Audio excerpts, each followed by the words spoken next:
I've been a soccer coach for 15 years and here's my 5 favorite drills to help coaches coaching in the ages of U6 to U10.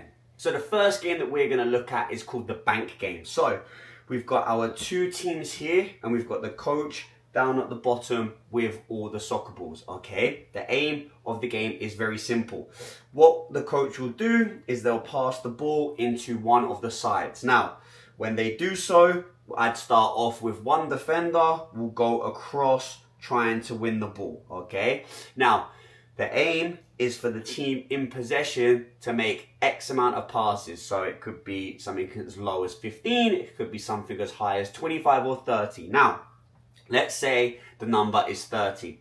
The players with the ball are trying to pass the ball whilst the defender tries to get possession. So we go 1, 2, 3, 4. Now, let's say, for example, the team have made 5 passes and they're happy with their 5 passes. They don't want to overplay. They're comfortable with 5. What they need to do is then pass the ball back to the coach, which will bank those 5 points. Okay, player will go across there. Now the ball will go this side. Okay, defender will go across. This team will make 3 passes. 1, 2, 3. They're under pressure. They're not comfortable, so they're going to get the ball in. Okay, so now the score would be 5 to the Reds, 3 to the Blues. If the ball goes across, defender goes across. Usually I say that you cannot be a defender again until everybody is gone. Okay, so there needs to be 5 defenders before the first person can go back in again. Now, let's say the blue player, let these guys make 4 passes and the blue player steals the ball. Okay, they lose those 4 points, but they still keep the 5. So they was on 9, but because they've lost the ball, they go back to 9. Okay, ball goes across, player comes in, 1, 2, 3, 4, 5, ball goes in. Okay, so now the score is 8 because they've got those 2 successful, 3 and then the 5, and this team have only got 5 still. Okay, so again, a real great way to introduce possession, to introduce pressing, and to really think about the decision making. Again, there's a few progressions that you can do. Obviously, once you hit the target number, you could go 2 players go across to really emphasize more decision making, quicker decision making, and better decisions with the ball. Another variation you can do is, let's say, again, we'll use 5, nice easy number. Let's say the red team make 5 passes and the blue team get the ball. They can pass the ball across to steal those 5 points that they've just earned. So they might go across, we might go 6, 7, okay, 2 of these will go in, 8, and then the ball, so they would get the 8 points that they just stole from the other side. My team's absolutely buzzed this game when we're looking at possession or pressing, so make sure you give this one a try and let me know how it goes. Now, the next session that we have is called the numbers game. So, we've got a 4v4 here, so we've got 4 players here and 4 players here. Now, what will happen is the coach will shout out a number. Could be 1, 2, 3, or 4. Let's say, to start off with, the coach shouts 1. So what will happen is there's 2 ways that you could do this. You can either put a cone on each side here that the player needs to run around the cone into the field, or you can have it that the player runs around the goal. So when the coach says 1, these 2 players go in. Okay, first person to the ball is the player in possession, and vice versa. If you don't make it first, you're the defender. The red team shoot in the goal the closest, the blue team shoot in the goal that's closest. So again, let's say it takes the player on, scores. So the players will go to the back of the line. Okay, let's say the next number is 2. So we've got our 2 players coming up and in. Okay, so now we've got ourselves a 2v2. All right, so again, looking at trying to create chances and score. Nice and easy. If the Reds won the ball there, they will go and take the ball across and be able to score in their goal.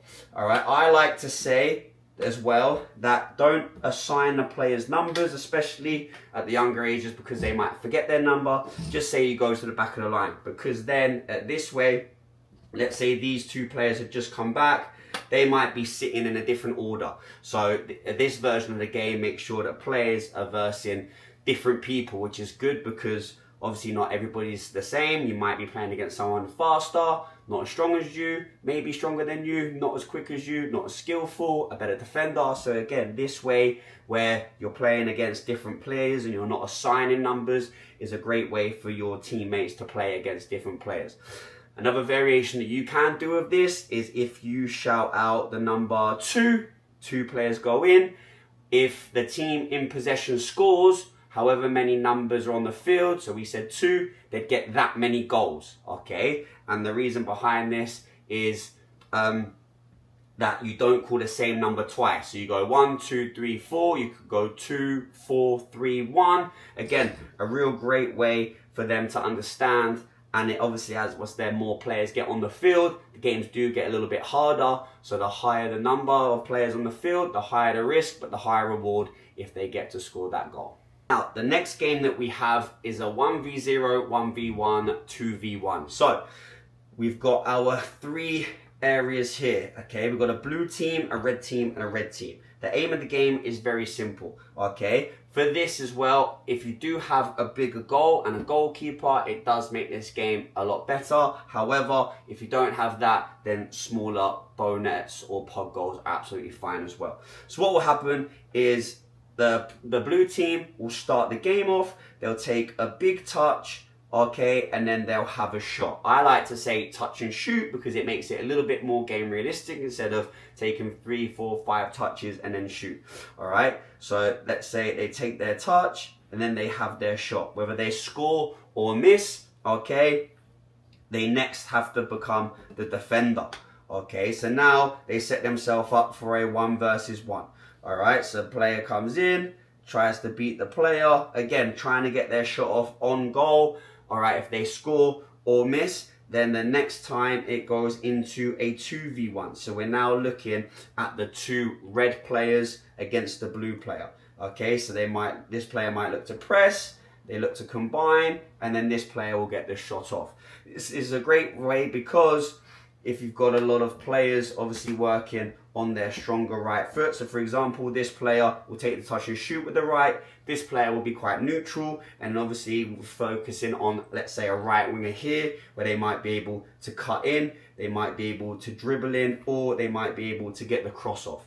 Okay, and then obviously if you've got a team of left footers as well, then you can go vice versa where you put the 1v0 here, 1v1 will always stay here, and then again working on your left footing crosses over here. So again, a real good way to work on different scenarios, different situations when you're approaching a box.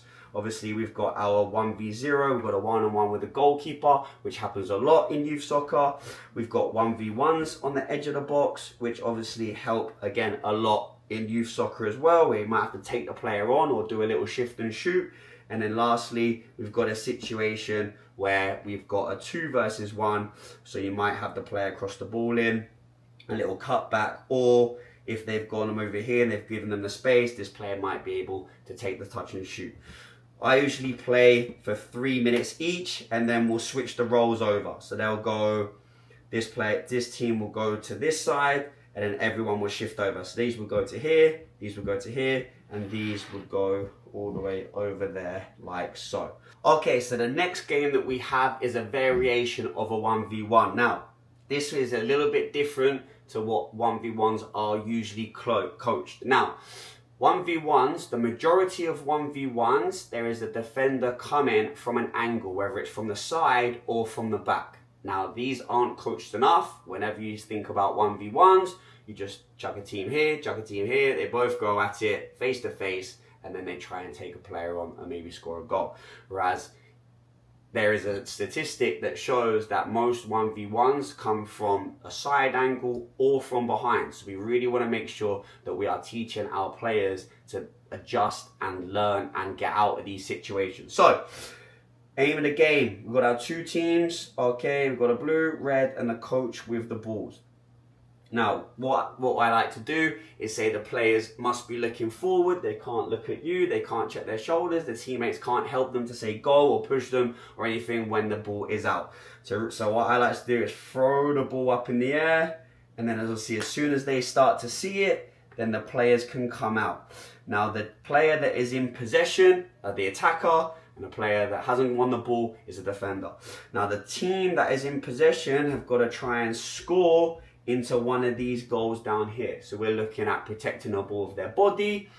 They might be looking to do a turn. They might look to do like something as simple as a pullback or an L turn, okay, or a step over turn. Something that's going to help them create space for them to go in and score.